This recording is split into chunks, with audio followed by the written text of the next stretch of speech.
Olá, eu sou Lucimara Leite, aqui é o canal Cristine de Pizan e hoje eu vou mudar um pouco a temática desse canal. Afinal, já tem quase um ano que eu venho aqui apresentando para vocês Cristine de Pizan, as suas obras e a importância dela para o feminismo, não é? Eu espero que vocês tenham gostado, tenham aprendido um pouco sobre Cristine de Pizan. Afinal de contas, essa autora lá do final da Idade Média, que ousou dizer que as mulheres não tinham acesso à educação e por isso a diferença entre homens e mulheres, é pouquíssimo conhecida aqui no Brasil, não é? E espero que vocês que estão me acompanhando já há quase um ano nesses vídeos tenham gostado da Cristine, assim como eu adoro a Cristine.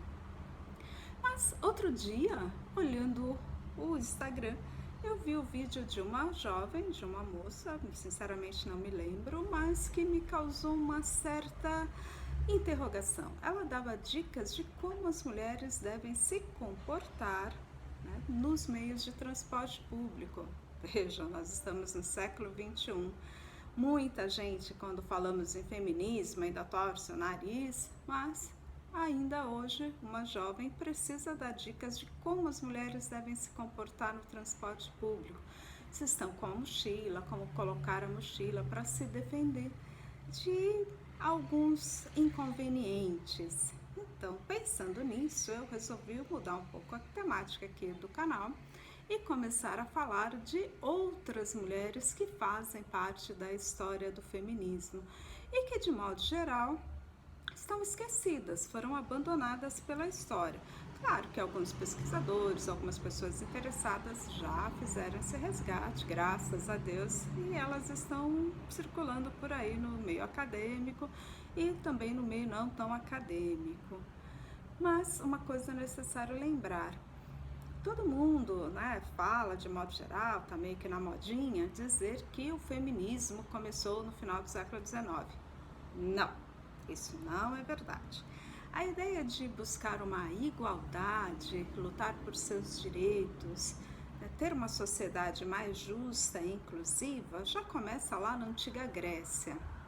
Bom, eu, como formada em filosofia, vou começar a falar para vocês de algumas filósofas que foram esquecidas ao longo da história, que ficaram perdidas aí pelo tempo.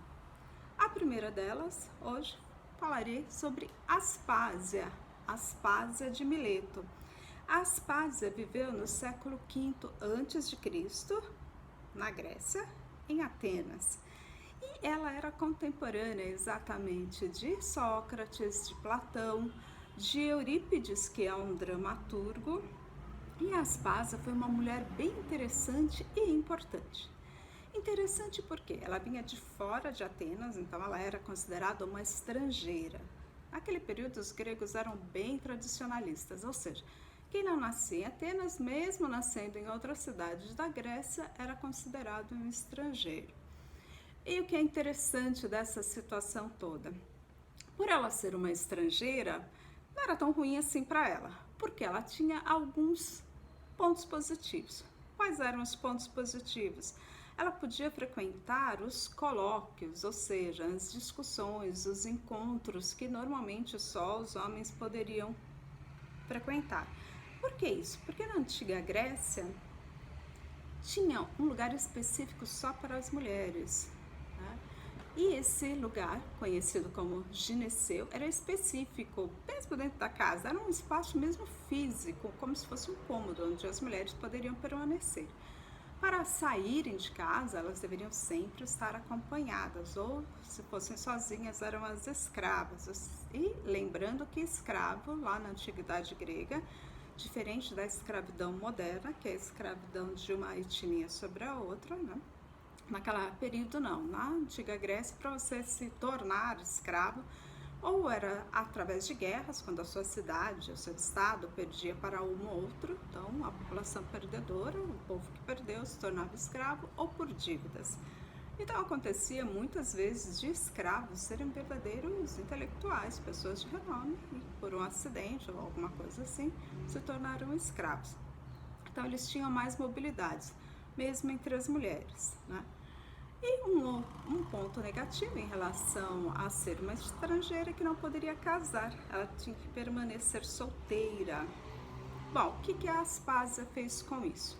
Ela montou uma escola de eloquência, ou seja, uma escola de retórica. E ela foi muito bem conhecida exatamente por esse ponto, pela sua retórica, pela sua eloquência. E ela chamou a atenção de várias pessoas, e entre essas pessoas, Péricles. Péricles, que foi um governante, um juiz muito importante naquele período. Até hoje, né, quando se fala em Grécia Antiga, em leis, lembra-se de Péricles.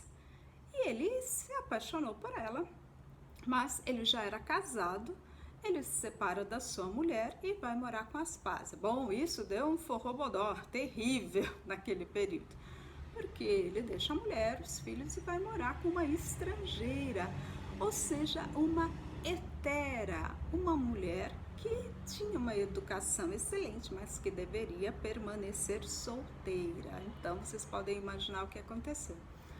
E por conta disso, ela é acusada de não fazer os sacrifícios ou fazer as orações exatamente em relação aos deuses. Vamos lembrar que a Grécia era politeísta, então tinham vários deuses. Claro que essa acusação tinha muito mais a ver com esse envolvimento dela com Péricles, porque além desse envolvimento afetivo, ela era uma conselheira para Péricles e aconselhou e inclusive incentivou Péricles a fazer leis em relação às mulheres, leis que não restringissem tanto o papel das mulheres. E por conta disso, ela é condenada lá pelos gregos, ou seja, por Atenas, exatamente por ela ter essa situação em relação a Péricles. Ou seja, as mulheres, quando pensam, sempre são acusadas, né? E isso não é de hoje. Bom, mas vamos torcer e lutar para mudar essa situação, não é? Esse foi o primeiro vídeo sobre a história das mulheres lutadoras por seus direitos e falarei mais no próximo. Um abraço e até lá. Por favor, não esqueça de curtir e compartilhar. Tchau!